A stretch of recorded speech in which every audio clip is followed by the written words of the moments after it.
योगिनी एकादशी व्रत की कथा के अनुसार एक समय की बात है, धर्मराज युधिष्ठिर कहने लगे कि हे भगवान, मैंने ज्येष्ठ शुक्ल एकादशी के व्रत का महात्म सुना।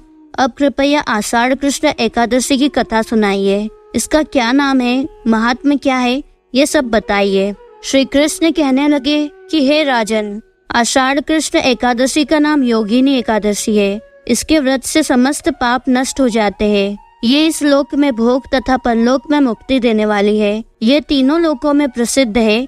मैं तुमसे पुराणों में वर्णित कथा कहता हूँ, ध्यान पूर्वक सुनो। स्वर्ग धाम की अलकापुरी नामक नगरी में कुबेर नाम का एक राजा रहता था। वो भगवान शिव का भक्त था और प्रतिदिन भगवान शिव की पूजा किया करता था। हेम नाम का एक माली पूजन के लिए उसके यहाँ फूल लाया करता था। हेम की विशालाक्षी नाम की सुंदर स्त्री थी। एक दिन वह मानसरोवर से पुष्प तो ले आया, लेकिन कामासक्त होने के कारण वह अपनी स्त्री से हास्य विनोद तथा रमण करने लगा। इधर राजा उसकी दोपहर तक राह देखते रहे। अंत में राजा कुबेर ने सेवकों को आज्ञा दी कि तुम लोग जाकर माली के ना आने का कारण पता करो, क्योंकि वह अभी तक पुष्प लेकर नहीं आया। सेवकों ने कहा कि महाराज, वह पापी अतिकामी है, अपनी स्त्री के साथ हास्य विनोद कर रहा होगा। यह सुनकर कुबेर ने क्रोधित होकर उसे बुलाया। हेममाली राजा के भय से कांपता हुआ उपस्थित हुआ।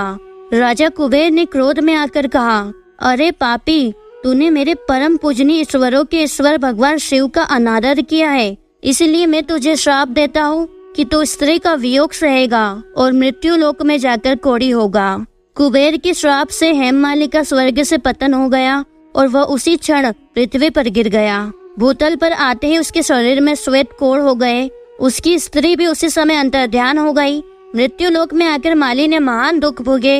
भयानक जंगल में जाकर बिना अन्न और जल के भटकता रहा। उसे रात्रि में निद्रा भी नहीं आती थी, परंतु शिवजी की पूजा के प्रभाव से उसको पिछले जन्म की स्मृति का ज्ञान अवश्य रहा। घूमते घूमते एक दिन वह मार्कंडेय ऋषि के आश्रम में पहुंच गया, जो ब्रह्मा से भी अधिक वृद्ध थे और जिनका आश्रम ब्रह्मा की सभा के समान लगता था। हेममाली वहां जाकर उनके पैरों में पड़ गया। उसे देखकर मार्कंडेय ऋषि बोले, तुमने ऐसा कौन सा पाप किया है जिसके प्रभाव से तुम्हारी ऐसी दशा हुई है। हेममाली ने सारा वृतांत कहा सुनाया। यह सुनकर ऋषि बोले, निश्चित ही तुमने मेरे सम्मुख सत्य वचन कहे हैं, इसीलिए तेरे उद्धार के लिए मैं एक व्रत बताता हूँ। यदि तू आषाढ़ मास के कृष्ण पक्ष की योगिनी नामक एकादशी का विधि पूर्वक व्रत करेगा तो तेरे सारे पाप नष्ट हो जाएंगे। ये सुनकर हेममाली ने अत्यंत प्रसन्न होकर मुनि को साष्टांग प्रणाम किया। मुनि ने उसे स्नेह के साथ उठाया। हेममाली ने मुनि के कथन अनुसार विधि पूर्वक योगिनी एकादशी का व्रत किया। इस व्रत के प्रभाव से वह अपने पुराने स्वरूप में आ गया और अपनी स्त्री के साथ सुखपूर्वक रहने लगा। भगवान श्री कृष्ण ने कहा, हे राजन, यह योगिनी एकादशी का व्रत 88,000 ब्राह्मणों को भोजन कराने के बराबर फल देता है। इसके व्रत से समस्त पाप दूर हो जाते हैं और अंत में स्वर्ग प्राप्त होता है। हरे कृष्णा। इसी तरह के व्रत कथा वीडियोस देखने के लिए हमारे चैनल को सब्सक्राइब करें और हो सके तो वीडियो को लाइक और शेयर करें।